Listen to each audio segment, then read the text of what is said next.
Tervetuloa Etiäinen spesiaaliin. Tänään jatketaan taasen siitä, mihin viimeksi jäätiin. Eli jos et ole kuunnellut edellistä jaksoa, niin käypä kuuntelemassa jaksot peräkanaa. Eli kysymys on skenusta The Menagerie of Forgotten Horrors, Harri Savolaisen tuotantoa ja Call of Cthulhu 7 edikkaa. Ja viime kerralla jäätiin siihen, että tutkijamme olivat ruumishuoneella Maryn kanssa ja selvisi, että John ei ole se, mikä oli löytynyt kuolleena, mutta he löysivät kuitenkin Johnin jäämistöä, tai no, en tiedä onko hän kuollut vai ei, mutta laukku kuitenkin. Ja jatketaan siitä, mutta ennen sitä hahmoesittelyillä. Mä oon Terry Mulligan, nyrkkeilyvalmentaja. Mä en oikein tiedä, minkä takia mä olen tässä porukassa mukana, mutta jotain outoa täällä on tekeillä. Elwood Blake, näyttelijä, ja haluaa tuoda tämän syyllisen Jumalan ja ihmisen oikeuden eteen. Tällainen ei saa jatkua enää.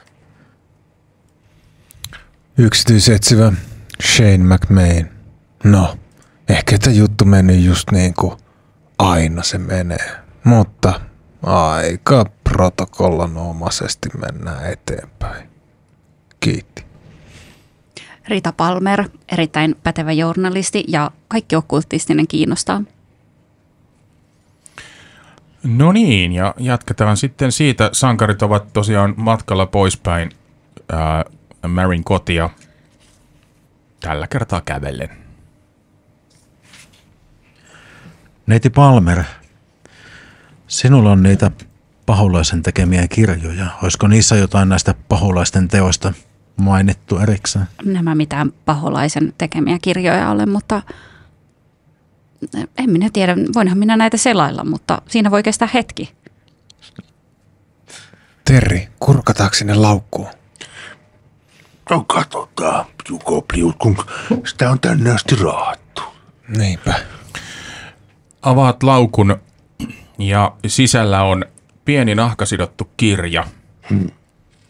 Ja kirjekuori, joka on avattu, vastaanottaja R.W. Lisäksi sanomalehdestä revitty paperinpala, jossa on osoite New Yorkissa. Yes. Katos, tuossa on joku osoite.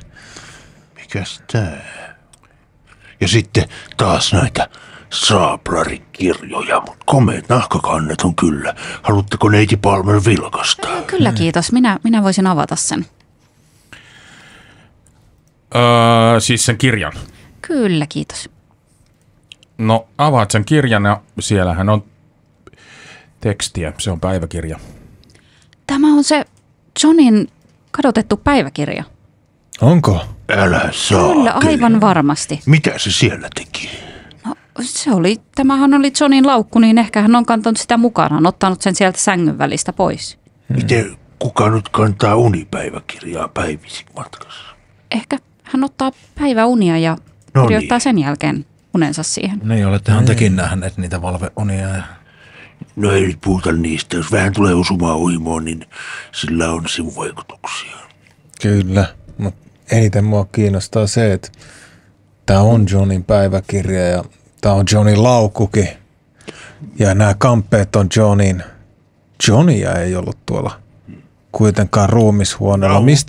Mistä noi niin no oletteko huomanneet tällaisen yhteliäisyyden, että aina kun olemme seuranneet Johnia, niin on löytynyt aina uusi ruumis, mutta ei Johnia. Älä nyt manaa piruja seidille. Vihjaatko sinä, Elwood, tuolla sitä, että John olisi kaiken tämän takana? Että tämä ruumisvana olisi hänen jäljistä? Jos minä olisin yksityisetsivä, niin tällaiseen.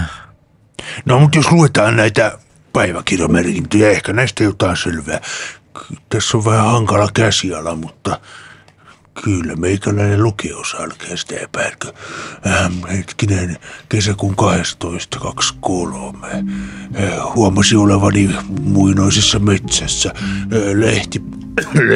Lehvästö on niin paksu, että se tukehduttaa taakseen kuun valon. Outoja, vääristyneitä muotoja liikkuu varjoissa. Kuiskii kielellä, joka lähettää kylmät väreet selkäpiitäni pitkin.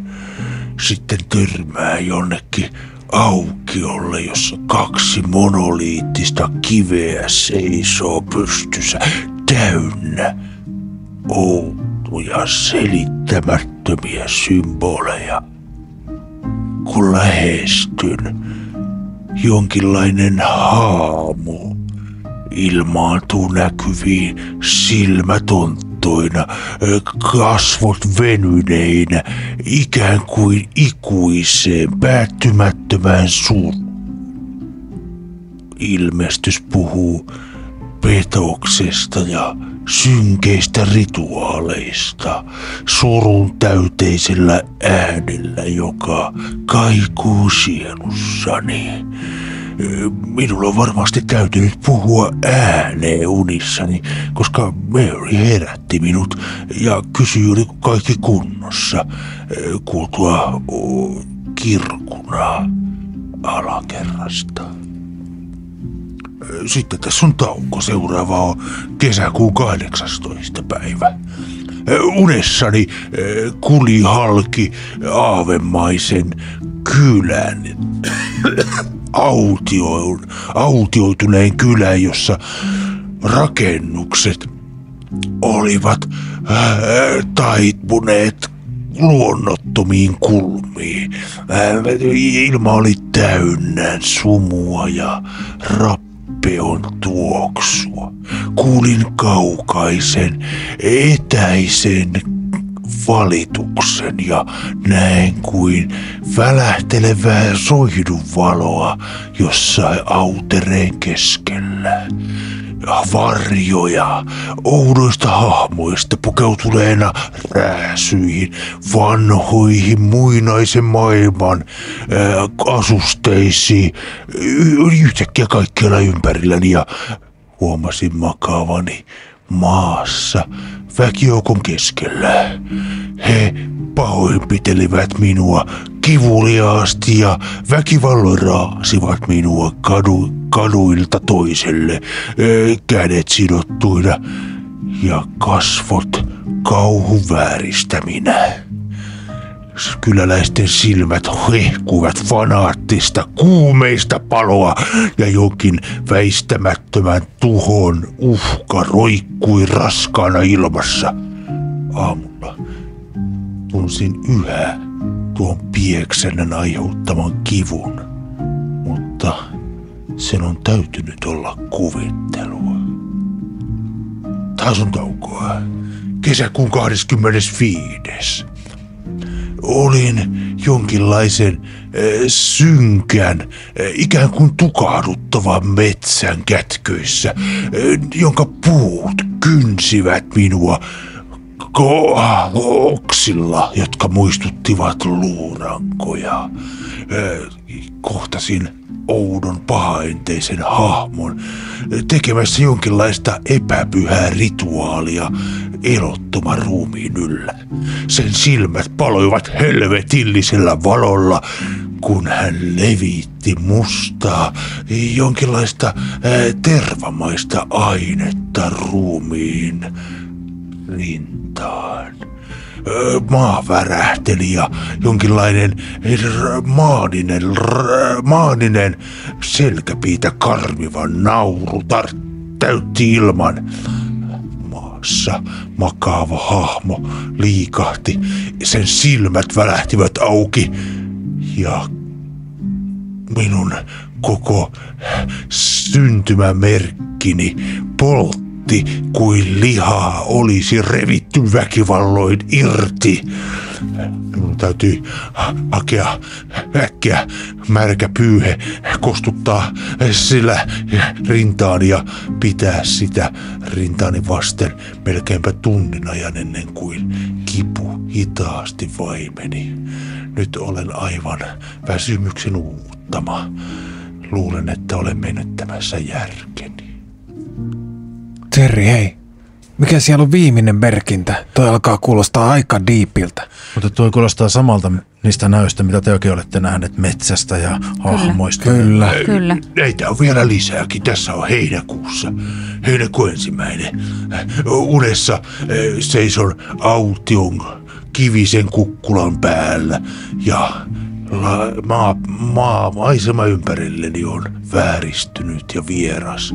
Alhaalla ryhmä outoja hahmoja jossain vanhanaikaisissa asuissa kamppailee.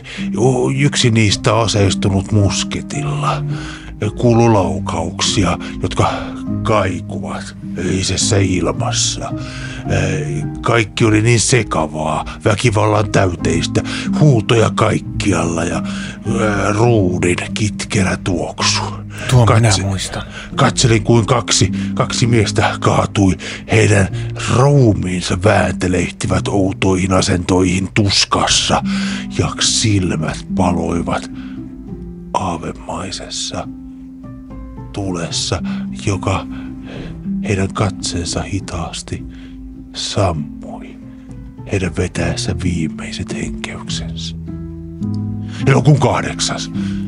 oli jonkinlaisessa autiossa, alkeellisessa leirissä, jota ympäröi outo, vieraan näköinen olentojen lauma. Keskellä varjomainen, jonkinlainen heimolaisen näköinen hahmo johti outoa rituaalia, luki ääneen jotakin tekstiä vieraalla kielellä, joka sai ihoni kananlihalle. Katsojien kasvot olivat pelon ja ihailun vääristämiä, kun tuo varjojen peittämä hahmo kutsuu jonkinlaista outoa, tuntematonta jumalaa, ehkä jumaluuksia, herättämään kaatuneen miehen henkiin. Tunsin ylitse käyvän pelon, tuntemuksen käyvän vahvana ylitseni, kun mies alkoi liikkua, palasi hitaasti henkiin ja maksoi siitä kauhistuttavan hinnan. Ilma muuttui yhä paksummaksi ja näiden väkijoukon jäsenten karmiva nauru täytti ilman, kun hän hitaasti kääntyi katsomaan kohti minua kauhistavilla mustilla silmillä, jotka alkoivat hohtaa punaisina. Heräsin sydän villisti hakaten rinnassani. Heinäkuun 10.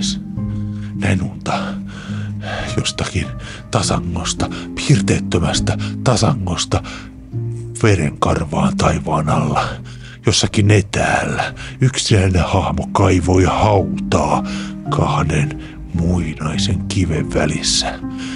Kun astuin lähemmäksi, näin sen vääristyneet kasvot, jotka täytti raivo ja suru. Hänen kätensä veistivät symboleja kiveen. Ja itse maa tuon haudan ympärillä näytti liikkuvan, vääntelehtivän, kuin se olisi ollut elossa jonkinlaisen pimeän, synkän voiman kahlitsemana. Tunsin yhä alati kasvavaa tuskaa, kipua, vihaa ja kaiken ylitse kävi voittamaton toivottomuuden tunne, jota en pystynyt selittämään. Herätessäni tunsin yhä itseni nääntyneeksi ja surun täyttämäksi, aivan kuin en olisi nukkunut päiväkausi. Ja viimeinen merkintä, heinäkuun 11. 1923. Näin riveittäin alastomia ihmisiä, nuoria ja vanhoja, seisomassa matalassa sumun peittämässä järvessä, vyötäisiä myöten läpitunkemattomassa vedessä, joka oli mustaa kuin öljy. Kaikki heistä tuijottivat minua kohden, rinnat paljaina ja jonkinlaisen mustan tahran peittäminä juuri heidän sydäntensä kohdalla, Joillakin oli karmivia vammoja, puuttuvia raajoja. Joiltakin puuttuu jopa pää. Silmänsä olivat ontot ja jonkinlainen nimeämätön kauhu oli syönyt heidän elinvoimansa.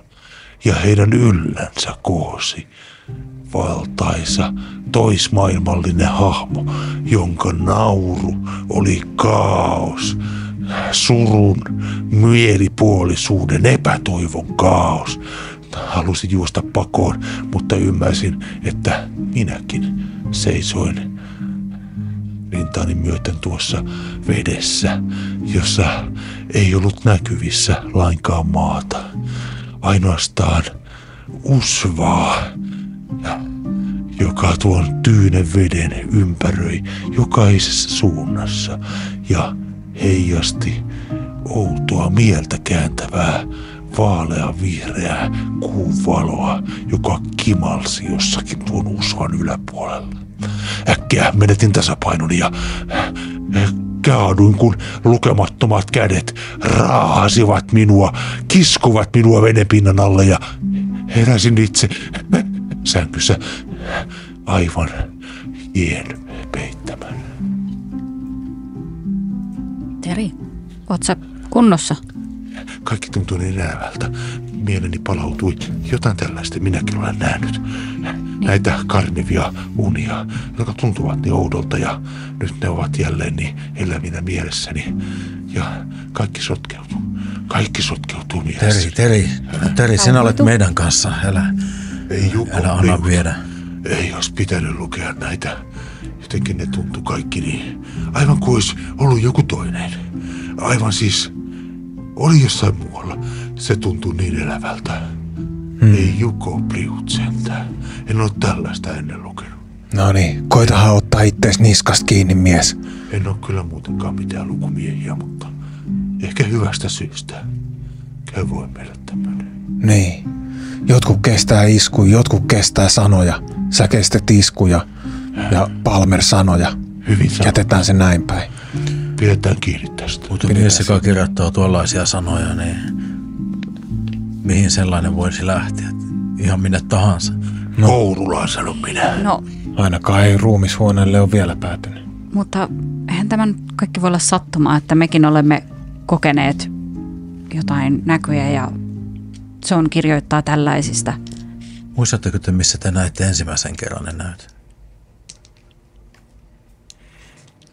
Oliko se juuri Johnin huoneessa? Kyllä. Siellä oli jotain sellaista. Eli tämä ei voi olla sattumaa.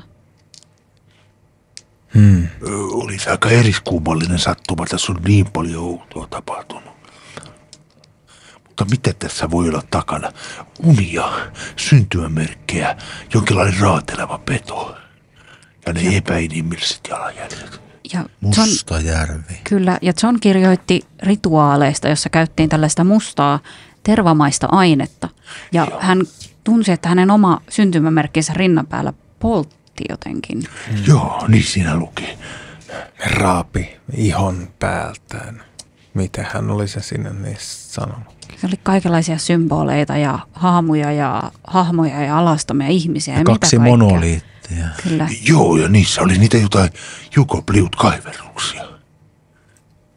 Löytyisiköhän kirjaston kirjoista jotain mainintaa muinaisista järvistä tai musketitkin olivat mainittu. Sehän viittaisi myös sitten sisällissodan aikoihin.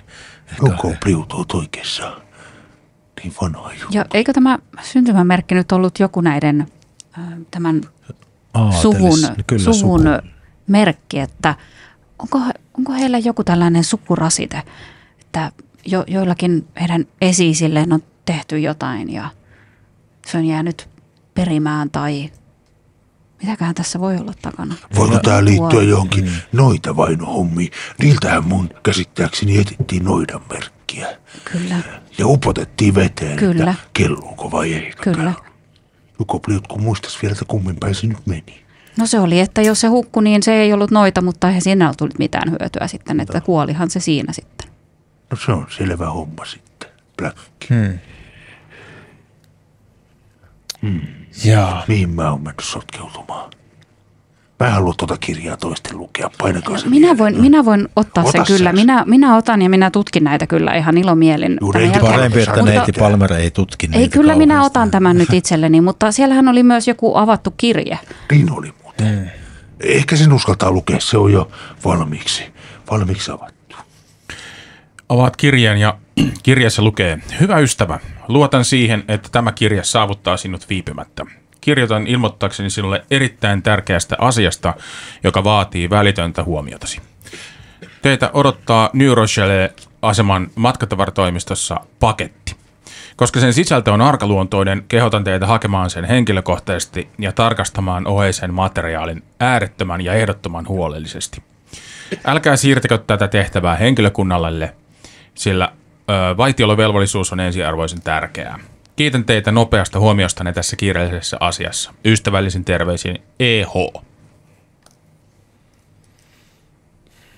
Jaha, Huntington. Niin, mehän löysimme sen jonkunlaisen tavarakuitin. Aivan. Ja se oli nyt se asema.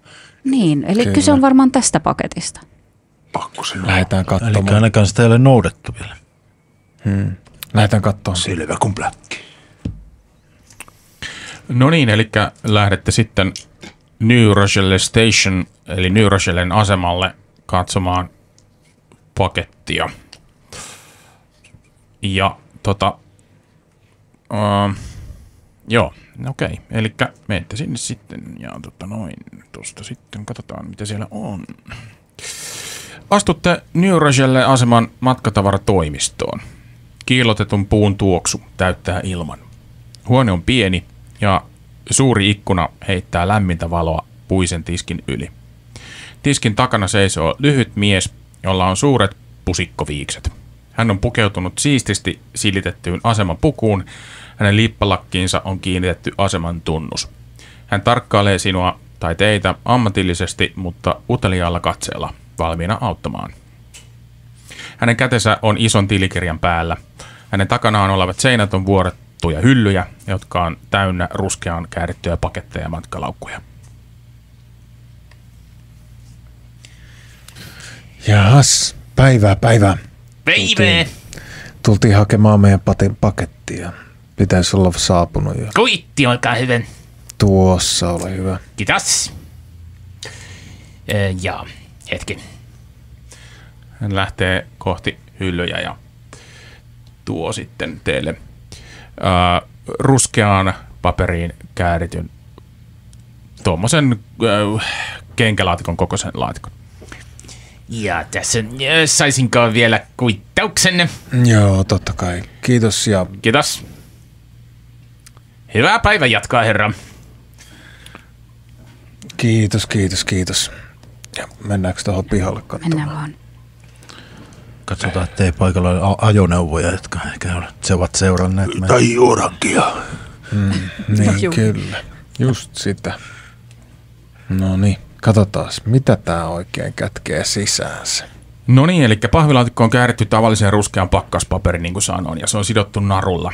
Pakkaus sisältää 2 esinettä. Merkitsemättömän kirjekuoren, jonka päällä on jokin raskas esine, joka on kääritty puuvilla kankaaseen.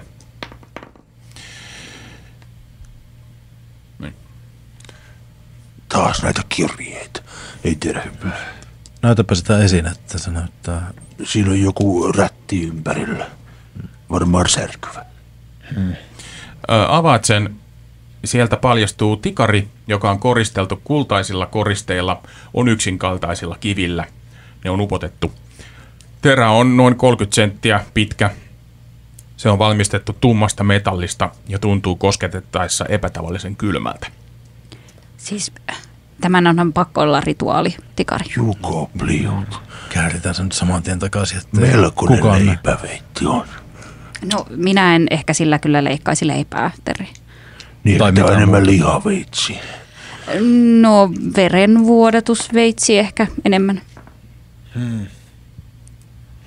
Mitäs Pidätkö siinä? sinä tästä hyvää huolta? Minä voin Arvokkaan pitää näköinen. Näytti ihan, että olisi kullattu ja jotain jalokiviäkin. Kyllä. Jos ei muuta, niin kyllä me tästä rahat saadaan irti. Mitäs siinä kirjeessä on? Avaat kirjeen ja siellä on kirje. Heinäkuun 9. päivä 1923. Arkham, New York-linja.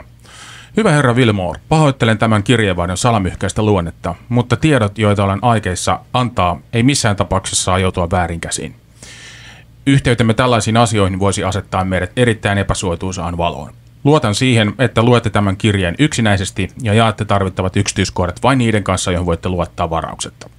Kirjoitan tämän kirjeen junassa matkalla Arkhamista, jossa vietin useita päiviä professori Welfreyn kutsusta.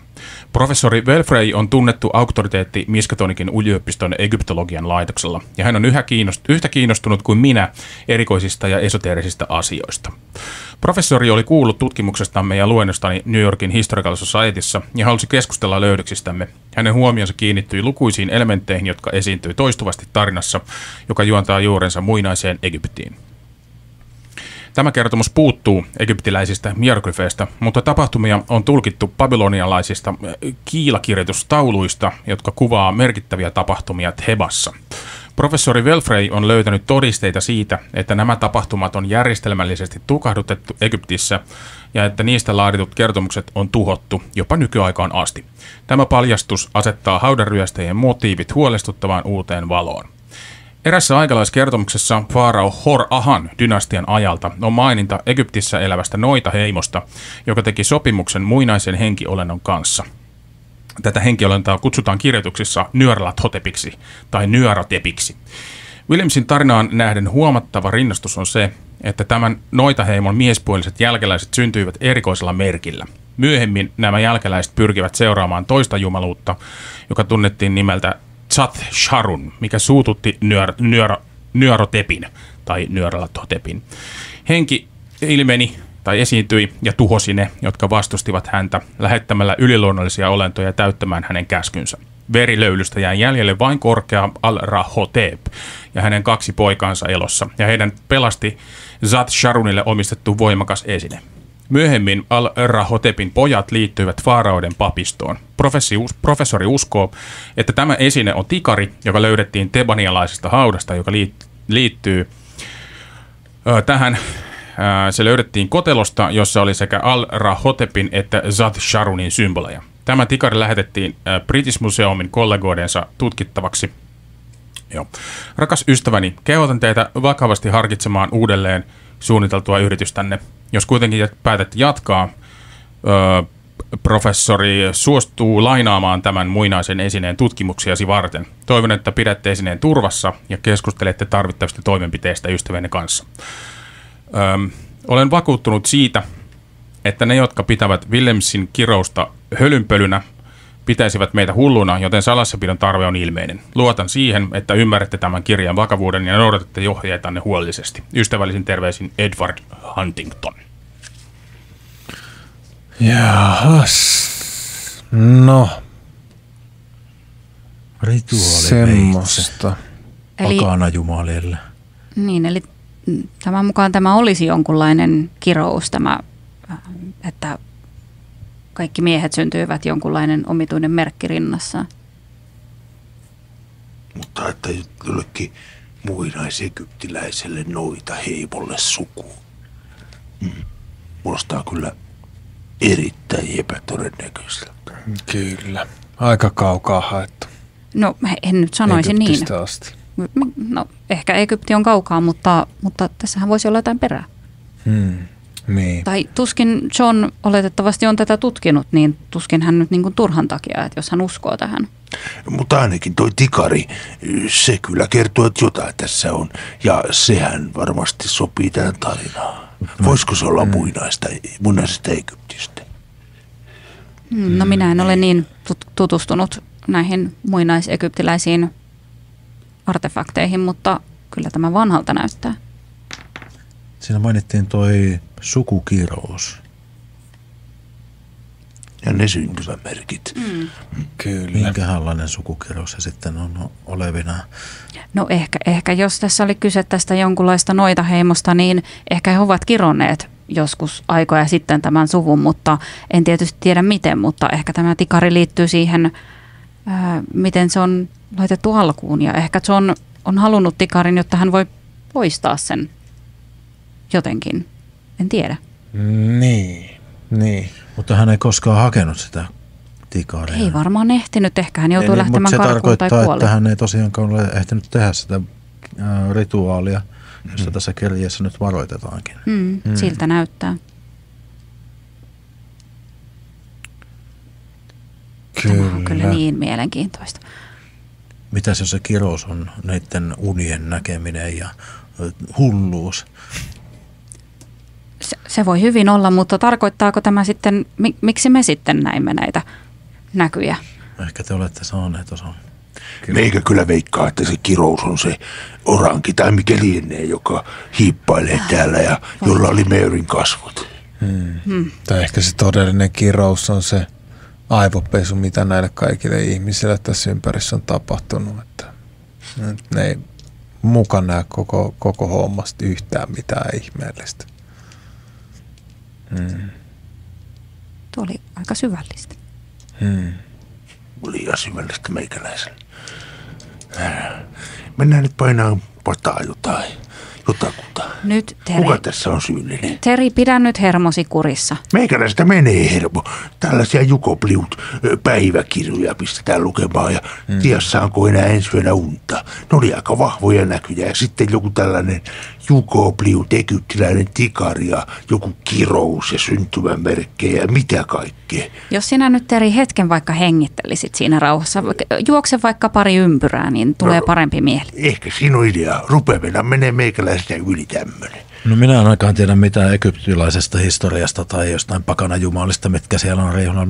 Minulle riittää yksi jumala, mutta ehkä joku asiantuntija tässä tapauksessa voisi hieman auttaa meitä. Niin, ja siellähän oli myös siellä Johnin laukussa oli se osoite sinne New Yorkiin. Niin täällä oli joku lehtileikä. Kattokaa mitä tässä on. Tässä on joku osoite niin kuin sanoit. Mikäs tää on? Siinä lukee 12323 Maple Avenue. Ja tiedätte, että se on New Yorkissa. Kyllä. Mutta me emme tiedä kenen osoite, että onko tämä sitten, että me käydään vaan sokkona katsomassa, että mikä tämä johtolanka on. Niin. Se kenties pitää tehdä näin. No jos Ja siellä on meillä on joku, aikaa joka on nyt syyllinen, niin meitsi lähtee kyllä. Niin. Karmit kaulassa nimittäin. Sen verran rupeaa jo verikiehuun tässä vaiheessa. Kyllä tämä alkaa aika turhauttavaa ole, että tässä pyöritään kuin kissa kuumaan puuro ympärillä. Saamatta oikein mistään mitään kiinni. Eihän tämä ole millään tavalla turhauttavaa, vaan mielenkiintoista. Tämähän on niin kuin jahtit. Mehän täällä tutkimme koko ajan. Me olemme tutkivia journalisteja. No olemme ainakin saaneet koko ajan lisää selville asioita. Ja Mutta meikäläisille tuntuu, että jos tämä jahti on, niin me ollaan se saalis. no eipä meidän kannata jäädä tähän paikoille odottamaan, että meidän päämme revitään irti. Tätä mä just tarkoitan. Mitä Shane sanoo? Lähdetään käymään New Yorkissa. Katsotaan, jos se vaikka aukaisi tämän kupletin juonen kaikki sivut rävähtäisi auki. Okei, sankarimme lähtevät osoitteeseen 12323 Maple Avenue. Se sijaitsee rauhallisella alueella sivukadulla New Yorkin esikaupunkialueella. Rakennus, joka tähän osoittaa, on 6-kerroksinen. Se on tehty punaisesta tiilestä, joka on tyypillistä alueen 1900-luvun arkkitehtuurille. Ulko-ovi on raskas puuovi, jossa on messinkinen kahva. Ja avaatte sen, se johtaa kapeaan käytävään. Ja näette käytävät, jotka on kapeita, ja niiden yläpuolella on korkeat katot, jotka viittaa siihen, että asunnot saattaa ulottua useamman kerroksen päin, tai siinä on useampia kerroksia. Hämärästi hehkuvia lamppuja roikkuu riveittäin. Monet niistä on puoliksi rikkinäisiä, ja ne valaisee hämärästi porraskäytävän ylle. Tunnelma on sakea, vanhan puun ja pölyn tuoksu. Oikealla on ovi, jossa on yksinkertainen käsinkirjoitettu kyltti. Siinä lukee Brixi, vuokranantaja. On tää komea lokaali. Ollut joskus. Vähän päässyt huonoon. Näyttää hylätyltä. Tiedätkö, niin. Pitäisikö meidän vaan koputtaa? Vuokraisäntähän nämä luulisi tietävän. Tai isännöitsijä. Täällä ei nimi listaa näy missään seinän kulmassa, että... koputetaan. Ovi aukeaa ja siellä sen avaa sellainen mustahiuksinen mies, jolla on nahkatakki päällään ja hän laittaa sen ensimmäisen napin kiinni samalla kun näkee teidät ja katsoo pienillä tihrusilla silmillään. Ketäs te nyt sitten? Herra Briggs. Joo, kyllä. Olen Blake. No, puhukaa nyt, ei minulla ole koko päivän aikaa tässä. Meidän tuttumme oli tänne saapunut juuri hetki sitten, mutta hän ei maininnut meille, että missä kerroksessa hän asuu. Ketä? John Gobler. Okei. Joo. No mitä sitten? No, tulimme tapaamaan häntä. Niin pitäis meidän nyt käymään. Niin miten se muuhun liittyy? No Et sä kertoisit meille, mikä se on se oikein ovi. Eihän mä nyt mitään kerro. Mitä jumalaa?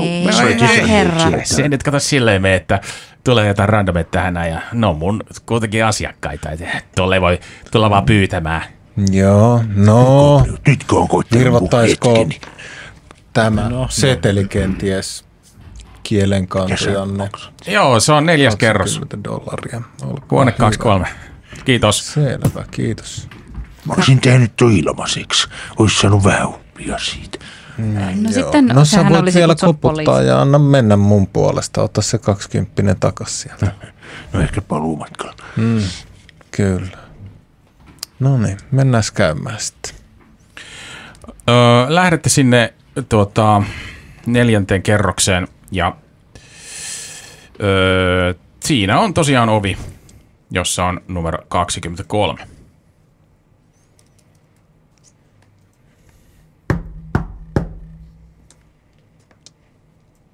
Ei vastausta. Ei vastausta. Kokeile. Niin, kokeile, onko se auki. Ovi on auki. Kokeile vaan. No niin, se on auki. Mennään sisään. Vaan sisälle sitten. Eikä vähän toivoa, että olisi saanut pikkusen edes reeniä, mutta ei. Huone on niukasti sisustettu ja siellä ei näytä olevan mitään henkilökohtaisia tavaroita. Sänky on petaamaton ja pieni keittiö on tyhjä. Siellä on nurkkaakaan täynnä likaisia astioita. Huoneessa haisee voimakkaasti tuore tupakan savu. Yksi ikkunoista on auki ja verhot heiluvat kevyesti tuulessa. Huoneen keskellä olevalla pöydällä on tuhkakuppi, joka on täynnä tupakan tumppeja, josta yksi vielä päästää savupyörteen. Oliko pakko koputtaa? Onko se joku lähtenyt ikkunasta? Joku vielä sisällä. Ja katso, tuo ikkuna. Tai sitten on paloportailla. Niin. Me Peri, mene tutkimaan asiaa. Sinä. No niin, seis, ikkuna auki. Et näe ketään. Ei täällä näy ketään, mutta fönsteri auki ja verhot liehuu tuulessa. Hyvin on tarvetta ollut tuuletta. Ehkä se on tää tupakan katku. Tuhkakupin vieressä on avattu kirje, johon on kiinnitetty paperiliitin. Siellä pöydällä on myös mustekynä. Ja liedellä on teepannu, joka on vielä kuuma. Ei ole kauaa, kun äijä häipy. Taas näitä kirjeitä. Mihin hän on voinut näin nopeasti kadota? Tämä Ehkä oli hän 4. kuuli, kerros. kun avasitte vähän ääntäne tuolla alakerrassa. Ehkä. Mutta ei tässä, mä katsoin nää ikkunasta näkynyt ketään. Otetaan vielä paikat, ettei se ole missään komerossa. Minä kurkkaan sängyn alle varmuuden vuoksi. Niin. No katsot sängyn alle ja siellä ei ole mitään, mutta patjan alla on kasa papereita, jotka on täytetty sekavilla raapustuksilla ja piirustuksilla. No vaikuttaa kyllä hyvin Johnmaiselle. Näiden papereiden joukossa on lyhyt kirje, joka on osoitettu Marialle. Täällä on taas kirja. Täällä on joka puolella kirjeitä. Kohtaamme vain kirjeitä. Ja meitsi, kun ei ole lukumiehiä. No, katsotaan, mitä tässä lukee. Rakas sisareni Maria, kirjoitan tätä huoneessani tietämättä näemmekö enää koskaan toisiamme. En ole nukkunut silmänräpäystäkään sen jälkeen, mitä tapahtui. Huntingtonin talossa. enkä pysty täysin käsittämään, mitä näin siellä. Pystyn tuskin ymmärtämään yhtään mitään. Jopa hereillä ollessani näen kauheita näkyjä, ehkä menneisyydestä, ehkä siitä, mitä on vielä tulossa. Herra Villemore on ollut ymmärtäväinen ja uskon, että verisukumme salaisuuden paljastamiseksi hän on tehnyt niin kovasti töitä. Täytyy olla paljon kärsimystä, joita Wilhelmsin syntymämerkin omaavat ovat joutuneet kärsimään. Mitä tahansa tapahtuukin, toivottavasti kukaan ei syytä häntä. Hän on elänyt pidempään kuin monet muut, jotka jakaa meidän kohtalomme. Tiedän, että vanhempiemme kuolema ei ollut onnettomuus, vaan seurausta isämme kantamasta verilinjasta. Äiti vain sattui olemaan hänen kanssaan autossa, kun se ajoi tieltä mereen. Herra Villemore yrittää pysäyttää sukupolvelta toiselle periytyvän hulluuden. Tuen häntä, vaikka se olisi viimeinen tekoni. On selvää, että me ymmärrä kaikkea, ja ehkä jotain kauheaa on tapahtunut, ja on lähetetty keskuuteemme jotain pysäyttämään Villemore, joka tappoi hyvän tohtorin ja muut. En tiedä, miten selittäisin uniani, näkyjäni ja näkemäni paremmin. Ehkä se kaikki on osa Willemsen kirouksen aiheuttamaa hulluutta. Tai ehkä se on, 3 pistettä, kaikki totta. Nyt olen liian väsynyt ja peloissani kirjoittaakseni lisää. Jos katoan tai minut löydetään kuolleena, tehkää vähillä tavaroillani mitä ikinä haluatte. Mutta jos Jumala antaa teille lapsia, toivon, että noudatatte tätä yhtä pyyntöä. Jos poikavauva syntyy syntymämerkillä rintaan sydämen yläpuolelle, olemme epäonnistuneet ponnisteluissamme, ja pyydän teitä olemaan armollinen ja antamaan hänelle varhaisen kuoleman. Meidän on oltava viimeiset Willemsenin kirouksen perilliset. Rakkaudella, veljesi John. Nyt on raskasta. Päättää sukukirous. Luuletteko, että hän olisi kykenevä jopa surmaamaan siskonsa? Ei, tämä kirja oli kirjoitettu kumminkin Marylle. No mitä sen hullun mielestä enää saa selvää? Näkyy jo valveillakin. Niin, hänen mielentilastaan on vaikea kyllä arvioida näiden kirjoitusten perusteella ja kaikkien näiden papereiden, mitä tässä on, niin hän ei vaikuta kovin täysijärkiseltä, mutta voisiko olla, että tuskin he kaikki kuvittelevat jotain sukukirousta? En tiedä. Ja jos heidän suvullaan kaikilla miehillä on se syntymämerkki, ja he olivat löytäneet kuolleena, se etsivähän sanoi, että kuolleena oli löydetty useita henkilöitä, joilla oli tällainen syntymämerkki, joten eihän tämä kaikki sattumaa voi olla. Niinpä. Mikä se tuossa noin tukkakupin vieressä oli? Tässä oli jotain papereita kanssa. Joo, siitä löytyy myös kirje. Mikäs kirje tämä nyt sitten on?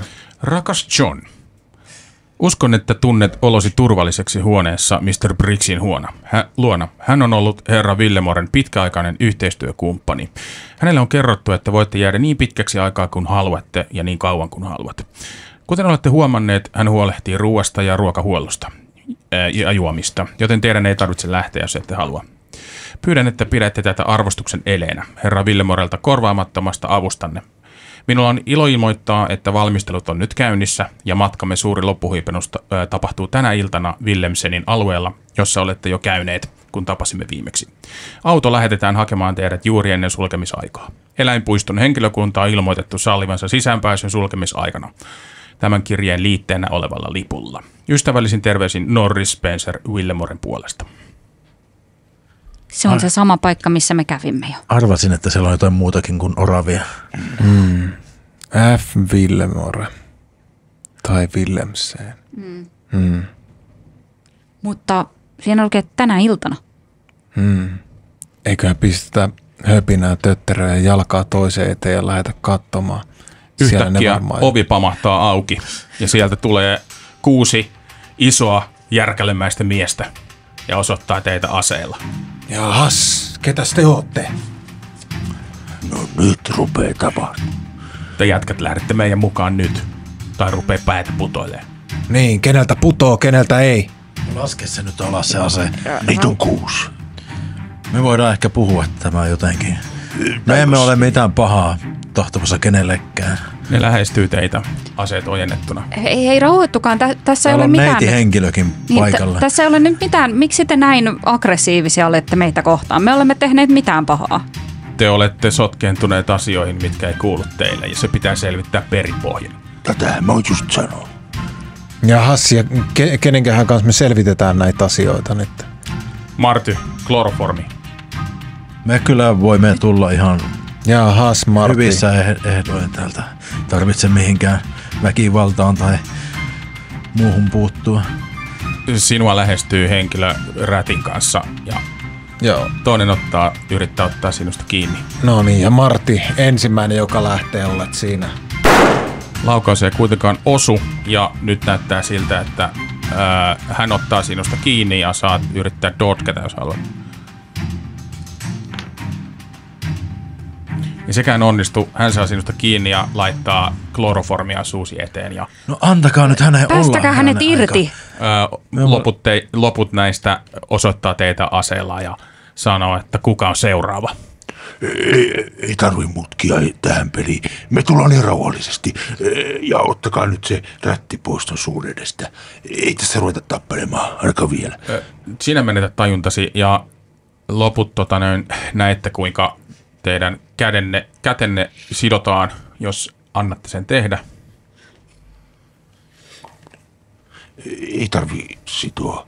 Tullaan kyllä. He tekevät sen joka tapauksessa, ellei vastaan. Älkää olko noin kovakouraisia. Ne laittavat teidän kätenne nippuun ja sitten sen jälkeen laittavat jotkut säkit teidän päähänne ja lähtevät viemään teitä ulos. Tämä on nyt ihan turhaa. Hiljaa! Minä päätän siitä.